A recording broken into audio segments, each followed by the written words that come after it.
Dans le cadre du renforcement de la fluidité routière, l'échangeur de l'amitié ivoiro-japonaise au carrefour Solibra à Treichville a été officiellement mis en service ce lundi par le président de la République, Alassane Ouattara. Le sommet extraordinaire des chefs d'État du G5 Sahel a pris fin hier à Niamey.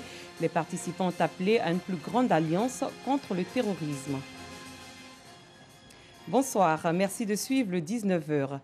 Le président de la République, Alassane Ouattara, a présidé ce lundi la cérémonie d'inauguration de l'échangeur de l'amitié ivoiro-japonaise de type flyover composé de 2 ponts en béton précontraints dont une courbe permettant d'enjamber le carrefour en venant du pont de Gaulle de Treichville vers l'aéroport.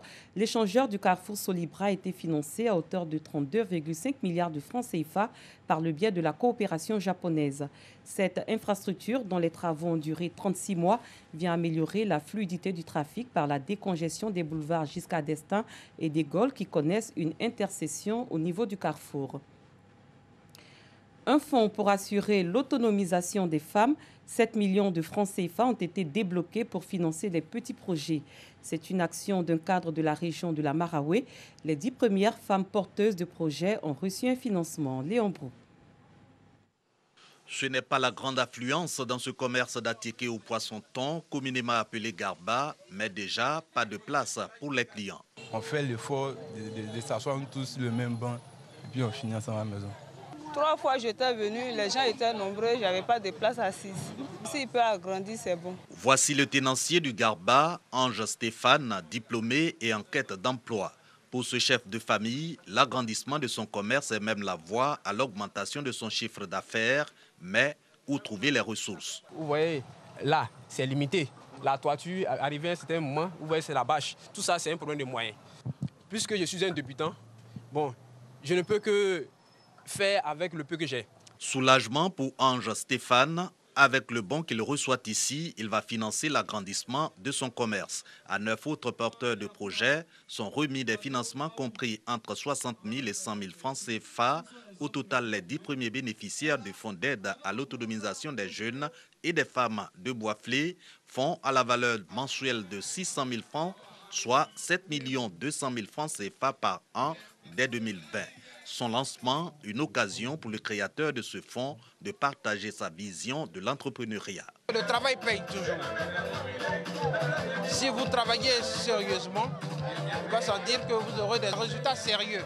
La suite, elles-mêmes verront. S'il y en a qui prennent la décision de venir en aide à la population, ces personnes, il faut les encourager. Nous sommes heureux et fiers que dans notre commune, qu'il existe des personnes comme Serge Azikofi qui militent dans ce sens.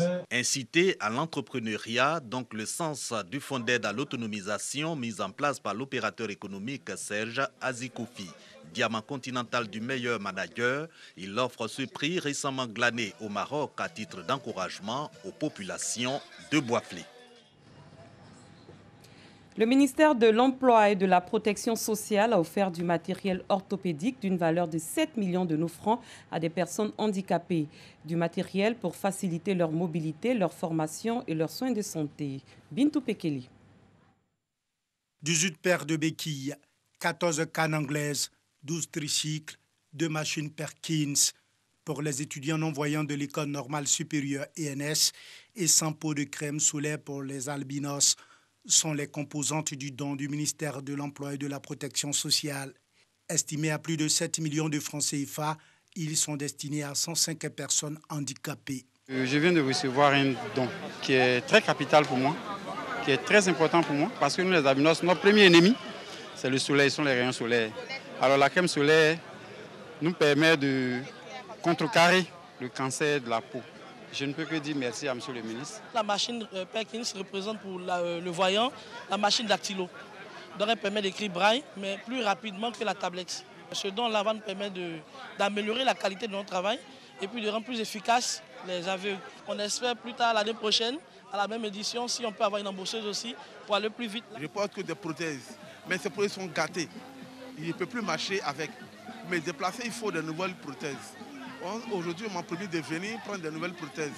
Mais je ne fais que rendre gloire à Dieu. Cette remise de matériel orthopédique s'inscrit dans le cadre de la 27e journée des personnes handicapées, célébrée le 3 décembre dernier.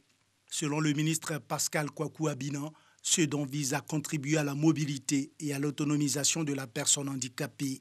À travers cette remise de matériel orthopédique, le gouvernement affiche son engagement et sa solidarité à l'endroit de cette population en vue de leur mobilité et leur autonomisation, favorisant ainsi leur participation à la vie active et à la croissance économique de notre pays. Je tiens à vous réitérer l'engagement constant de mon département ministériel à œuvrer sans relâche à l'amélioration des conditions de vie des personnes en situation de handicap. La Journée internationale des personnes handicapées a été instituée par l'Assemblée générale des Nations unies en 1992. Selon l'ONU, environ 1 personne sur 7 dans le monde est en situation de handicap. Parmi elles, 100 millions sont des enfants, dont 80% vivent dans les pays en développement.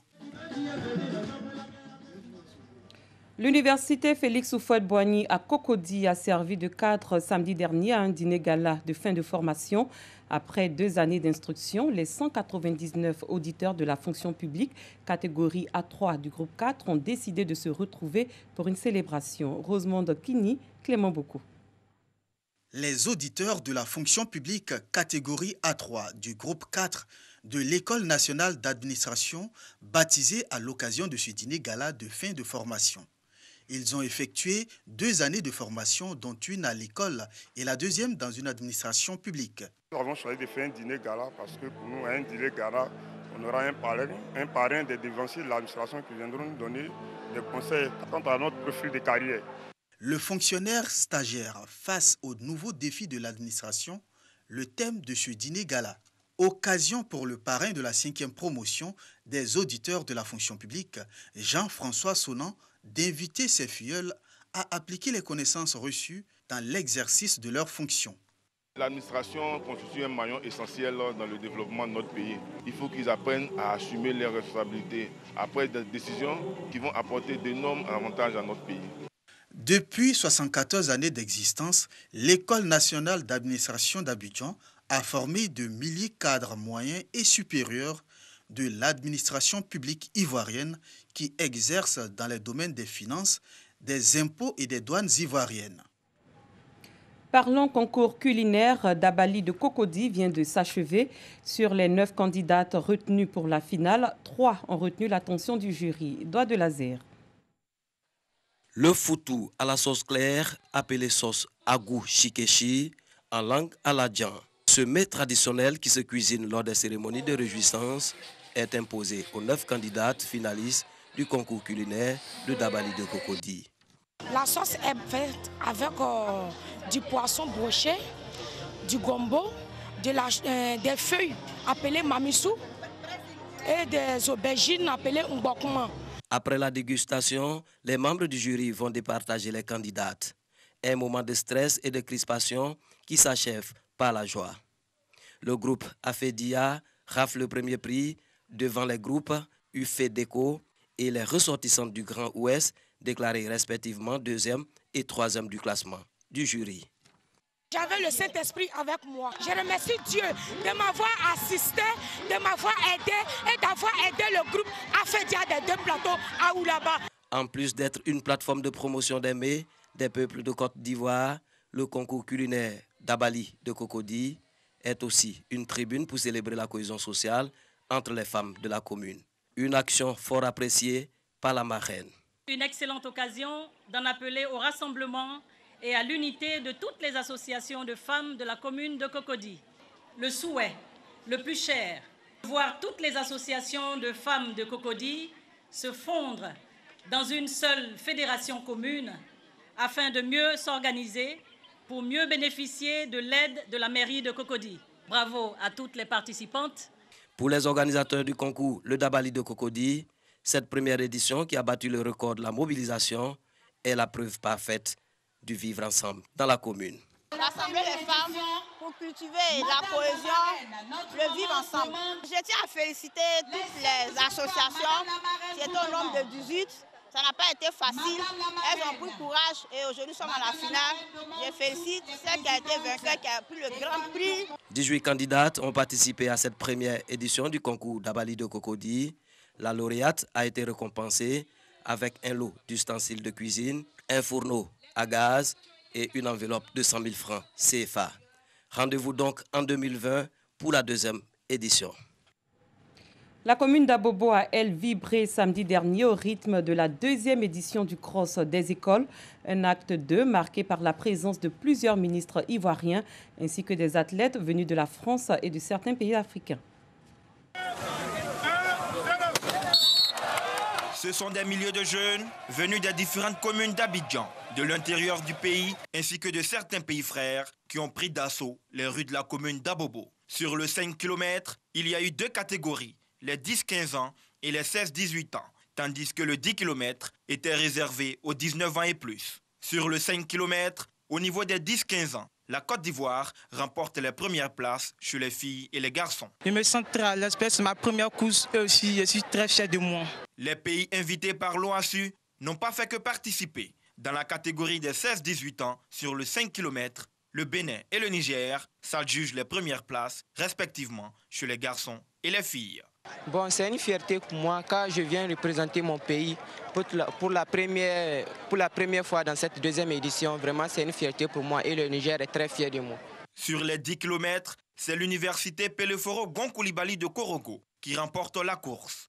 Les ministres présents à cette deuxième édition du Cross des écoles ont pris plaisir à parcourir quelques mètres. Cette édition a réussi le pari de la mobilisation. Je suis heureux de pouvoir donner cette opportunité de brassage et de rapprochement des différents acteurs, mais également de donner cette perspective aux enfants qui doivent savoir qu'il y a cette possibilité de s'éclater sans être obligés d'avoir des comportements déviants. Ce brassage de culture et d'expérience entre Ivoiriens, Français, Béninois, Gabonais, Nigériens et Marocains sera réédité l'année prochaine. Ailleurs, les 5 États sahéliens du G5 Sahel annoncent leur volonté de renforcer leur coopération et appellent la communauté internationale à les soutenir pour endiguer le péril terroriste qui frappe de plus en plus violemment leur pays. Ce sommet a lieu 5 jours après la sanglante attaque du camp militaire d'Inates dans l'ouest du Niger, dans laquelle 71 soldats nigériens ont perdu la vie.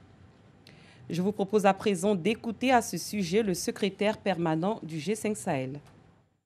Au regard de nombreuses attaques enregistrées à la zone des 3 frontières, Burkina, Mali, Niger, les chefs d'État décident de mobiliser davantage de forces dans le fuseau centre, particulièrement affecté par l'action des groupes armés terroristes. Les chefs d'État ont réitéré leur volonté de tout mettre en œuvre pour améliorer la coordination entre la force conjointe, les forces de défense et sécurité nationale et les forces internationales alliées. Ils en appellent également à la communauté internationale pour continuer à appuyer les efforts du G5 Sahel tout en renforçant son soutien en vue de conjurer définitivement la menace terroriste.